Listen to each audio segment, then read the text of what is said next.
మందిరానికి వచ్చినప్పుడు అస్సలు పొరపాటును కూడా అస్సలు చాలా పవిత్రంగా ఉంటారు. నా దగ్గరికి వచ్చి అన్న అప్పులు బాగా ఎక్కువైపోతుంది ప్రార్థన చేయను అంట. ప్రభా బిడ్డ మంచోండి, ఆయన తెల్లటి బట్టలు వేసుకొని వచ్చాడు ప్రభా, ఆకాశవాక్యులు విప్పు ప్రభా, కుప్పల తెప్పలుగా దీవించు ప్రభా యేసు నామములో అని మొత్తుకొని నేను నా గొంతు పోయి చెయ్యి పోయి ఆయన మాడు మంటబూటి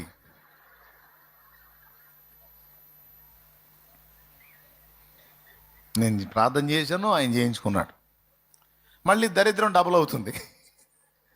ఏమనుకుంటాడంటే పంపది శాలెమ్మను చేస్తే డబుల్ అయిద్దా, ఇంకా బెటర్ క్యాండిడేట్ ఎవడు ఉన్నాడు, ఇంకా బెస్ట్ క్యాండిడేట్ ఎక్కడ ఉన్నాడు. నేను చెబుతున్నాను, వాక్యం ఏం చెబుతుందంటే తిండిబోతులు త్రాగుబోతులు దరిద్రులగుదురని ఉంది. వాక్యం అలా ఉంది. నేనేం చేస్తున్నానంటే అబ్బాయి మందు వేసుకుంటాను నాకు తెలియదుగా, తెల్ల బట్టలు వేసుకుని వస్తున్నాడుగా, ప్రభా బిడ్డను దీవించు నాయనా అంటాను. ఆయన అంటాడు నేను ఎప్పుడో బ్లెస్ చేశాను రా, ఆడప్పుడప్పుడు అది తీసుకుంటున్నాడు, వాక్యం ప్రకారం దాన్ని బట్టి దరిద్రత వచ్చిందని నేను చెప్పాను, అదే వెంటాడుతుంది, అది మానుకోమను ఈ దరిద్రం పోయిద్ది అంటాడు ఆయన. అది మానుకో అని నీకు చెప్పడానికి అసలు నువ్వు తాగుతున్నావు అన్న సంగతి నాకు తెలియదుగా. ఇది కదా కామెడీ. ఏమైనా అర్థమైందా?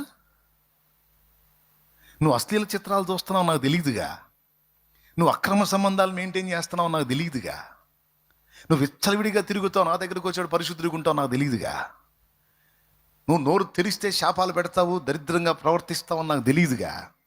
నా దగ్గరకు వచ్చినప్పుడు నువ్వు బాగుంటున్నావు కాబట్టి అసలు నువ్వు మారు మనసు పొందే అవసరమే లేదా, నేను ఫిక్స్ అయిపోయి దీవించు ఆశీర్వదించు అయ్యా అని నేను మొత్తుకుంటున్నాను. నీకేమో రాటల్లా. బహుశా ఒకవేళ లోపాలు సరిచేయబడట్లేదేమో, దిద్దుబాటు జరగట్లేదేమో, అన్ని సర్దుబాట్లే జరుగుతున్నాయేమో, కవరింగ్లే జరుగుతున్నాయేమో, డబుల్ యాక్షనే జరుగుతుందేమో. నిజంగా చెప్పండి, ఎంతమందికి అర్థమవుతుంది నేను చెప్పేది?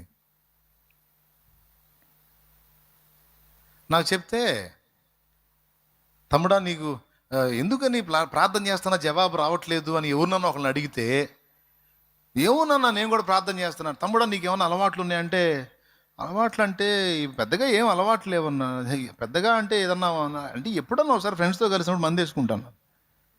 ఓరే పనికి మనోడా, మరి ఈ ముక్క చెప్పకుండా పెద్ద మనిషిలాగా వచ్చి బిల్డప్ ఇచ్చి అసలు నా దగ్గర ఏ దోషం లేదు, అసలు నేను ఎంత మంచివాడిని అన్నట్టు నువ్వు పిక్చర్ ఇస్తే ఎట్ట కుదిరిద్ది నానా, ఎట్రా చూపిస్తా అని అప్పుడు సామెతలు తీస్తా. దేవునికి స్తోత్రం. అర్థమైందా?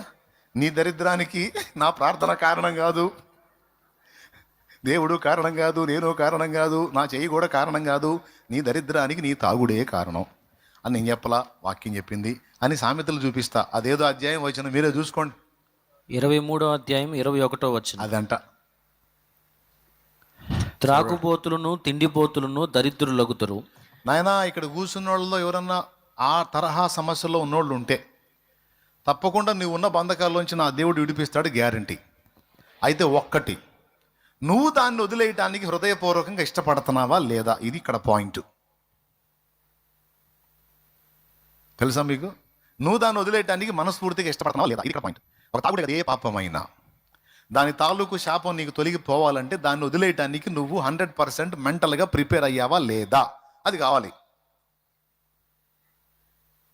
అయ్యావా? అయితే గ్యారంటీ.